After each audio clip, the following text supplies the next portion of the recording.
के इस YouTube platform पर आपका स्वागत है।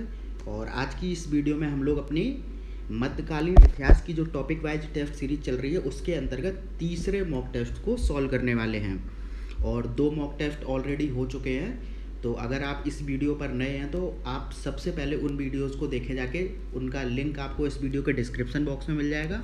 और एक सीक्वेंस से चलें ताकि आपको फैक्ट्स को समझने में कोई दिक्कत ना हो।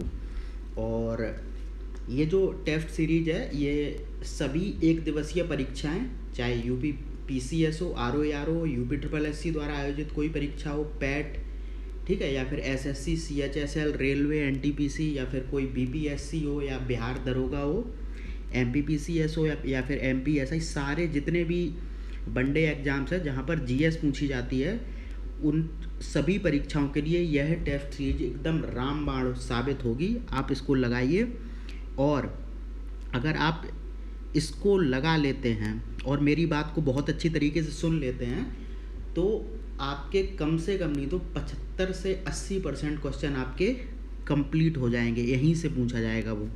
ठीक है, तो बिना किसी देर करते हुए शुरू करते हैं। और हाँ, एक चीज़ और मैं बता दूं, एंशिएंट हिस्ट्री आपका हो चुका है और वहाँ पर मैम द्वारा इंडियन ज्योग्राफी पूरा कराया जा चुका है। ठीक है, और अब वहाँ पर चल रहा है आपका वर्ल्ड ज्योग्राफी, और यहाँ पर आपका मिडाइवल हिस्ट्री शुरू हो चुका है। तो सारे सब्जेक्ट यहाँ पर जितने भी जीएस के सब्जेक्ट्स हैं सभी कवर किए जाएंगे।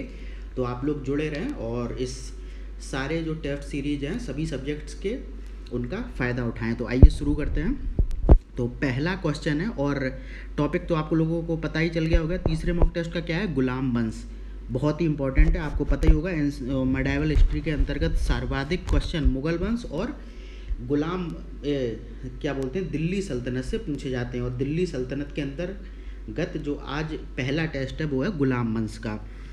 तो दिल्ली क्वेश्चन की तरफ आते हैं। दिल्ली सल्तनत की स्थापना कब हुई थी?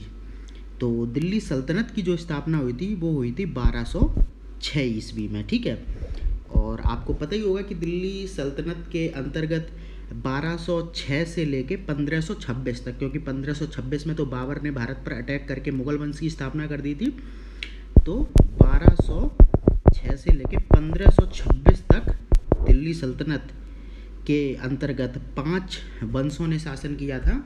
गुलाम वंश, खिलजी वंश, तुगलक वंश, सैयद वंश और लोदी वंश। तो आज हम लोग करेंगे गुलाम वंश। ठीक है, अगला क्वेश्चन है, गुलाम वंश की स्थापना किसने की थी? तो गुलाम वंश की स्थापना जो की थी वो कुतुबुद्दीन ऐबक ने की थी, और यह मोहम्मद गौरी का गुलाम था। उसकी मृत्यु के बाद इसने भारत में जो क्या बोलते हैं मुस्लिम सत्ता स्थापित की और दिल्ली सल्तनत की स्थापना की थी। ठीक है, और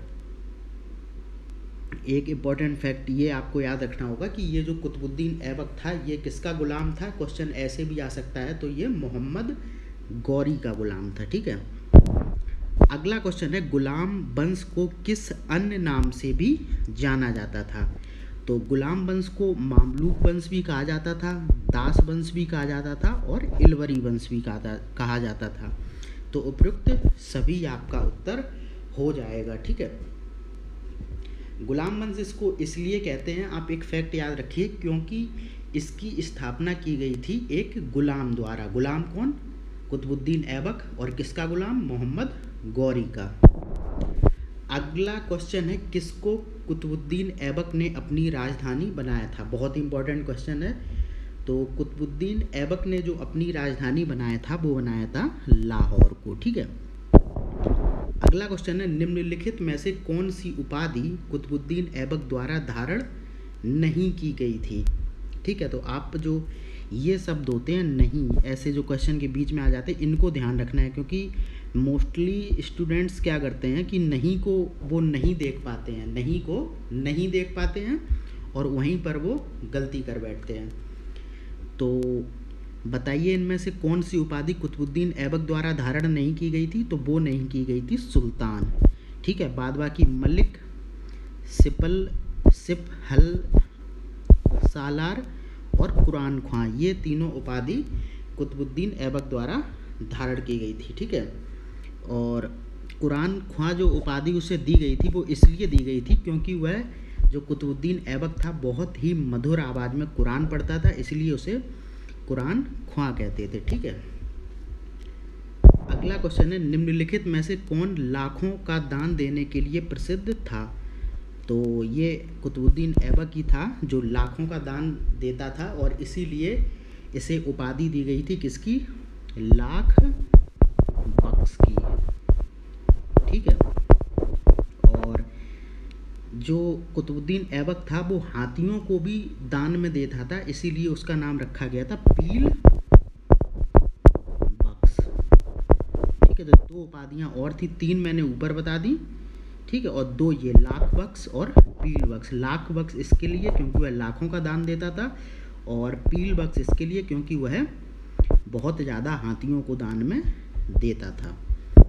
अगला क्वेश्चन है कुतुब मीनार का निर्माण किसकी स्मृति में कराया गया था। तो बहुत से लोग तो ये सोचते हैं कि कुतुबुद्दीन ऐबक उसका नाम था, कुतुबुद्दीन तो इसी से बन गया होगा कुतुब मीनार। तो ऐसा नहीं है, कुतुब मीनार का जो निर्माण कराया गया था वो उस समय के बहुत ही महान सूफी संत थे कुतुबुद्दीन बख्तियार काकी, उनकी स्मृति में 1199 ईस्वी में कुतुब मीनार का निर्माण कराया गया था। ठीक है, किसके द्वारा, कुतुबुद्दीन ऐबक के द्वारा। अगला क्वेश्चन है किसने कुतुब मीनार का निर्माण पूरा कराया था। तो जब कुतुबुद्दीन ऐबक कुतुब मीनार का निर्माण करवा रहा था उसी के बीच में उसकी मृत्यु हो जाती है, और फिर इसके निर्माण को जो गुलाम वंश का अगला शासक है इल्तुतमिश, उसने इसके निर्माण को पूरा करवाया था।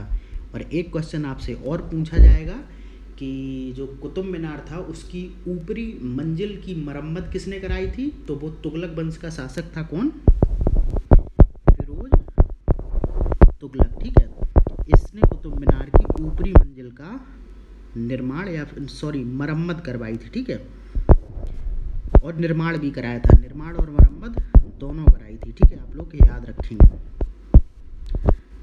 अगला क्वेश्चन है ऐबक ने कहाँ कुब्बत उल इस्लाम मस्जिद का निर्माण करवाया था। तो कुतुबुद्दीन ऐबक ने दिल्ली में कुब्बत उल इस्लाम मस्जिद का निर्माण करवाया था।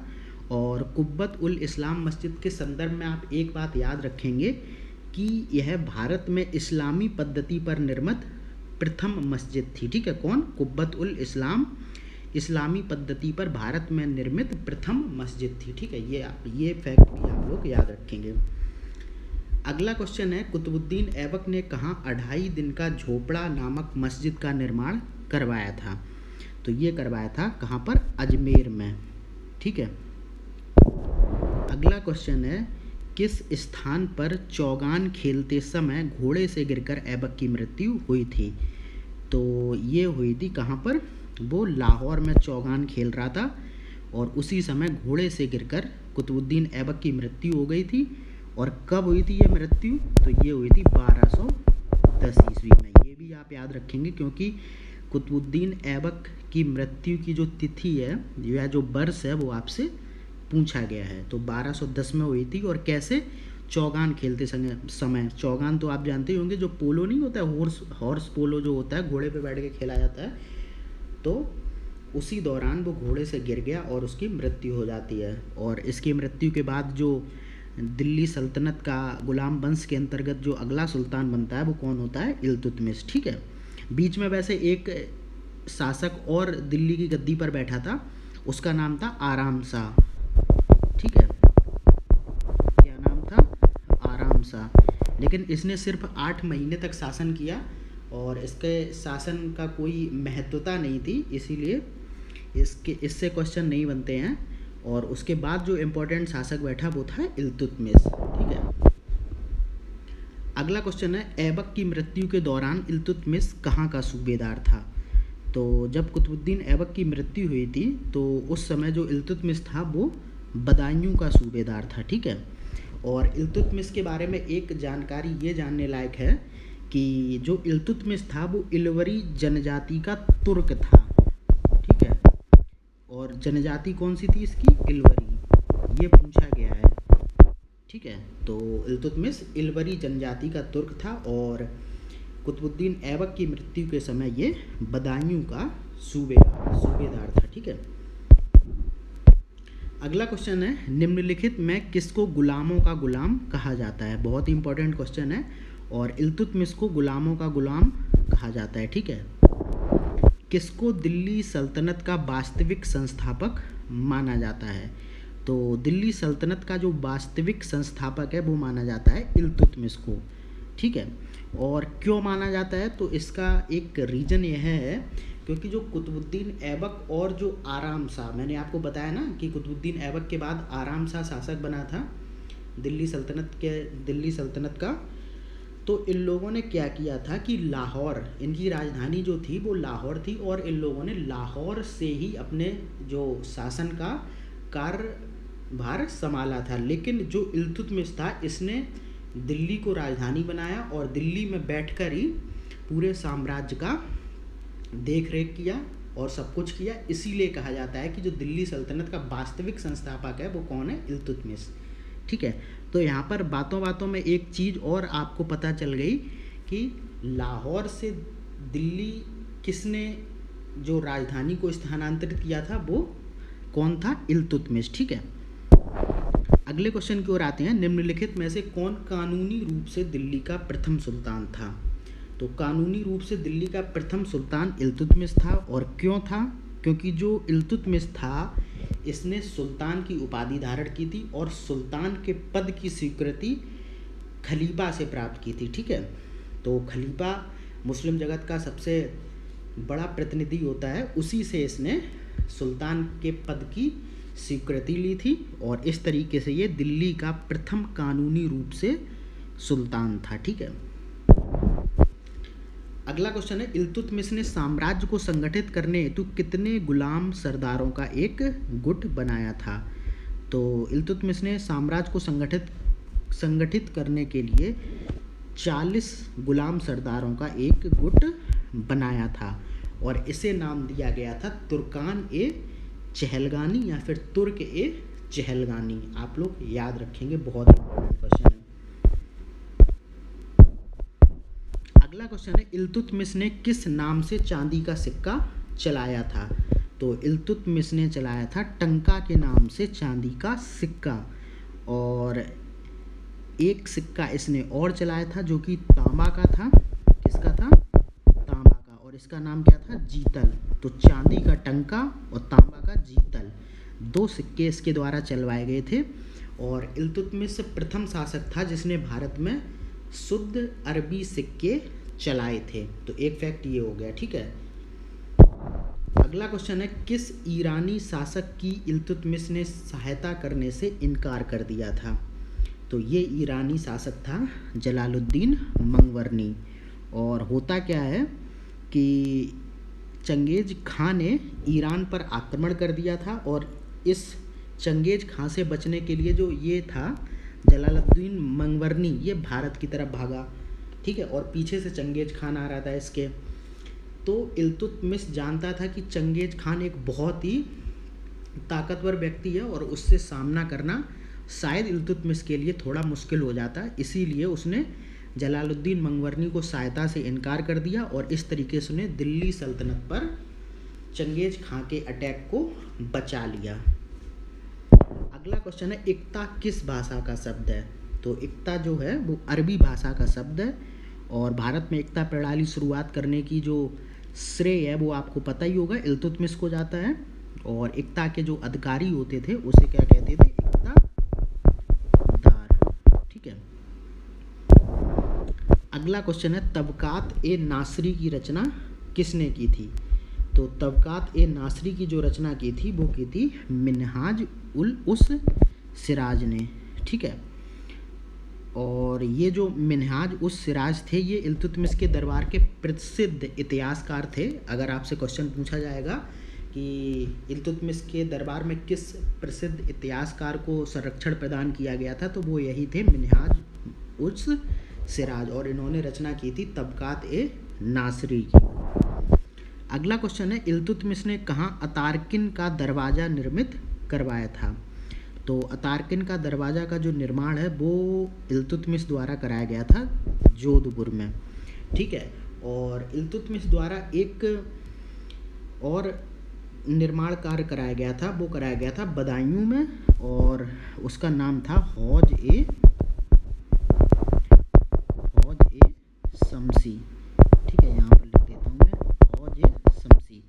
तो जोधपुर में अतारकिन का दरवाज़ा और बदायूं में हौज ए शमसी का निर्माण इल्तुतमिश द्वारा कराया गया था। अब अगला क्वेश्चन है कि इल्तुतमिश की मृत्यु के बाद किसको सुल्तान घोषित किया गया था।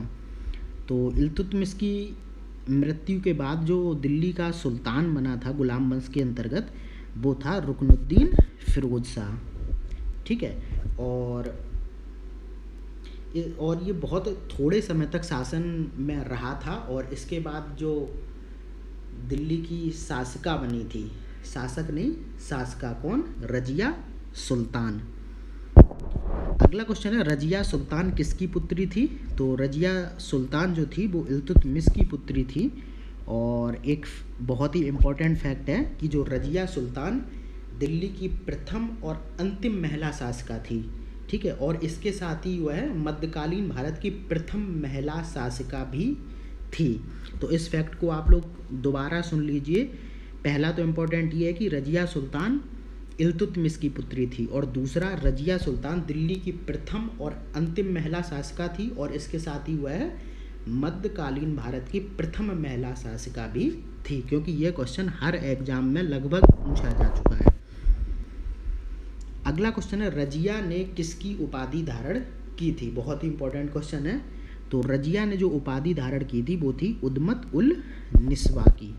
ठीक है, और रजिया सुल्तान के बारे में कुछ चीज़ें मैं आपको बता दूं। तो रजिया ने इस्लामी परंपराओं के विरुद्ध जाकर पुरुषों के वस्त्र धारण किए थे, और सत्ता की बागडोर को अपने हाथ में केंद्रित करने का प्रयास किया था। उसका विरोध भी बहुत हुआ, क्योंकि जो ये 40 गुटों जो सरदार थे, तुर्कान ए चहलगानी, इन लोगों ने उसका बहुत विरोध किया था, और जो अमीर वगैरह थे उस टाइम के, तो इन लोगों ने बहुत, क्या बोलते हैं, रजिया का इस आधार पे विरोध किया कि एक स्त्री कहीं की शासिका कैसे हो सकती है। ठीक है, तो आगे क्वेश्चन की ओर आते हैं। तो अगला क्वेश्चन है, रजिया ने किस विद्रोही को अपने साथ मिलाने के लिए उससे शादी की थी। तो ये था अल्तुनिया।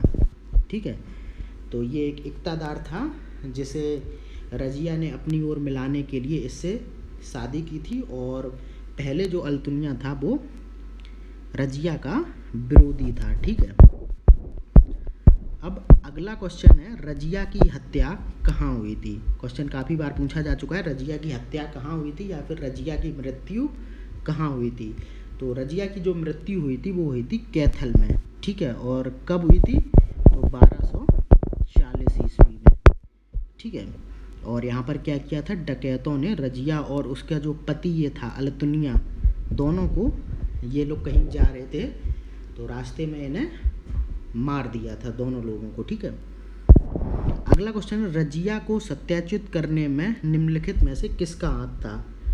तो जो रजिया को सत्याच्युत करने में जो हाथ था वो था तुर्कों का।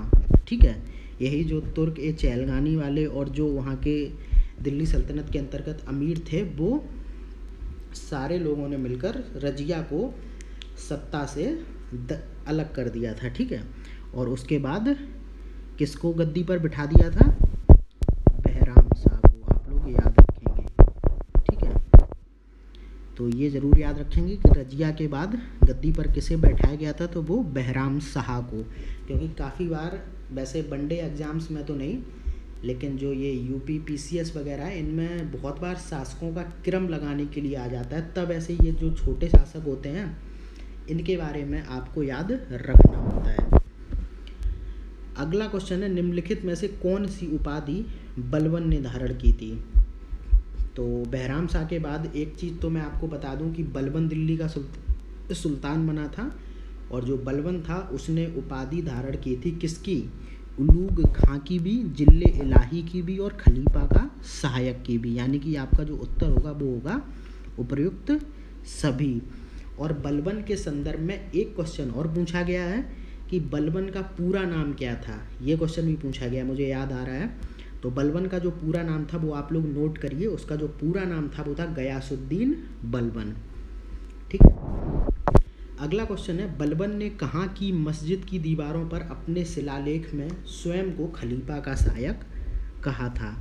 तो बलबन ने गढ़मुक्तेश्वर की मस्जिद की दीवारों पर अपने शिलालेख में स्वयं को खलीफा का सहायक कहा था।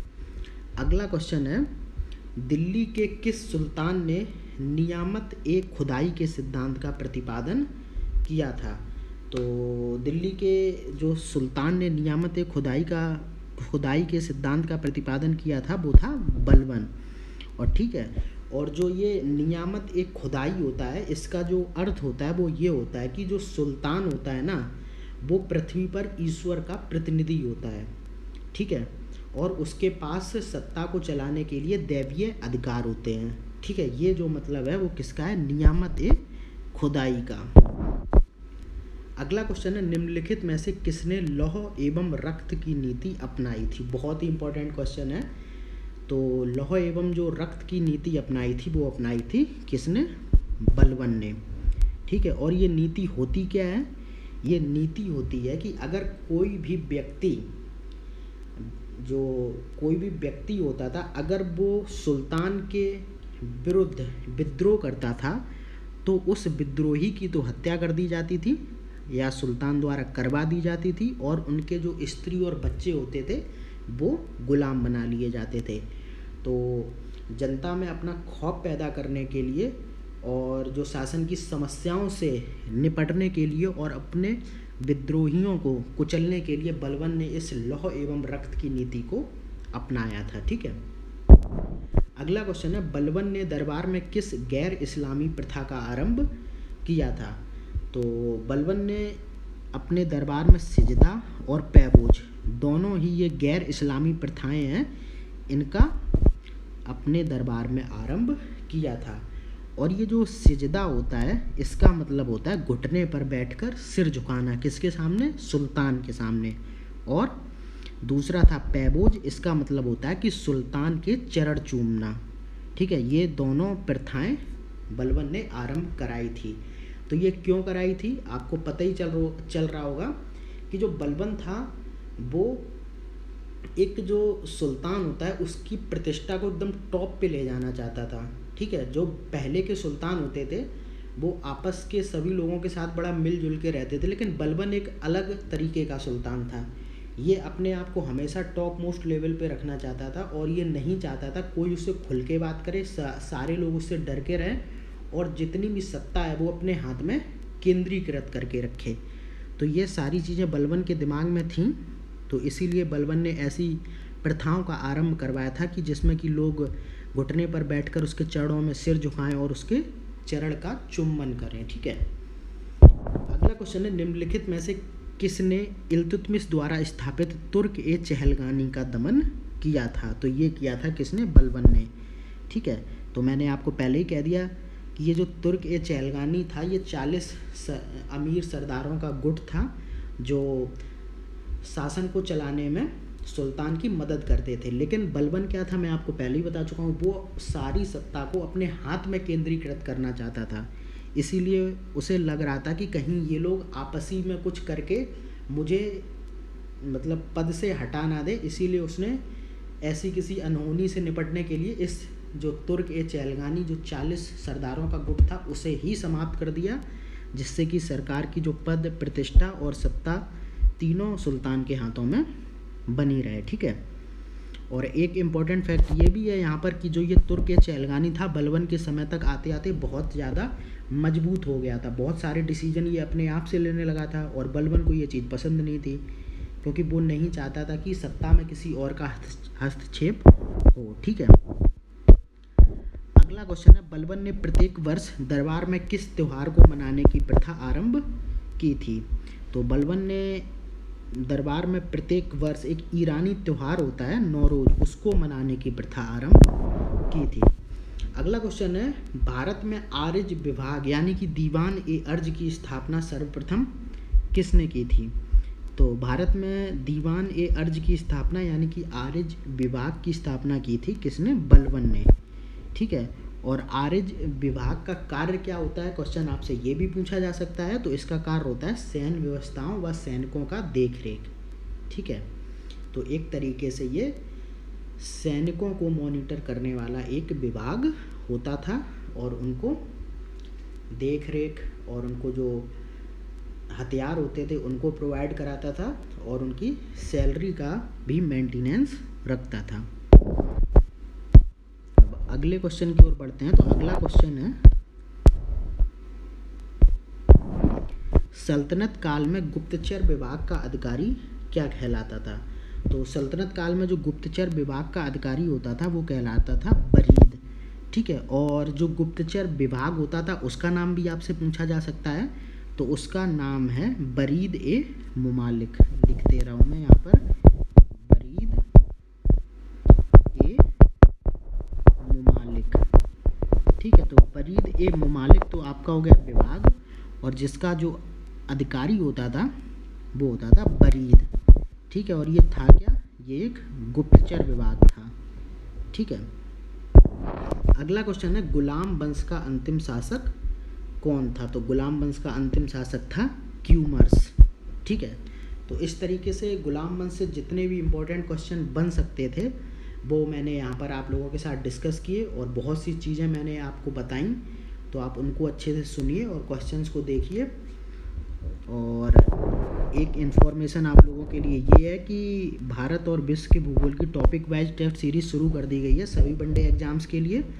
तो आप intellecto.in की वेबसाइट पर जाकर अपने आप को इनरोल कर सकते हैं, और वहाँ पर सारे सब्जेक्ट भारत एवं विश्व के भूगोल के जितने भी टॉपिक हैं भारत एवं भूगोल के, वो सब एक सीक्वेंस में लगे हुए हैं और प्रॉपर उनके टेस्ट मौजूद हैं। तो इसमें आपको पूरे में 1600 प्रश्न मिल जाएंगे, 4500 तथ्यों को कवर किया गया है। तो आप मान के चलिए कि यहाँ से हो सकता है कि कोई भी फैक्ट आपके एग्जाम पॉइंट ऑफ व्यू से ना छूटे, ठीक है। ऑनलाइन टेस्ट आपको देने को मिलेगा, और टेस्ट के बाद व्याख्या सहित PDF डाउनलोड करने की भी सुविधा आप लोगों को दी जाएगी। तो आप फटाफट से intellecto.in की वेबसाइट पर विजिट करिए, या फिर इस नंबर पर व्हाट्सएप या फिर कॉल करिए, आपको पूरी डिटेल पता चल जाएगी। तो फिर ठीक है, अगली वीडियो में मिलते हैं।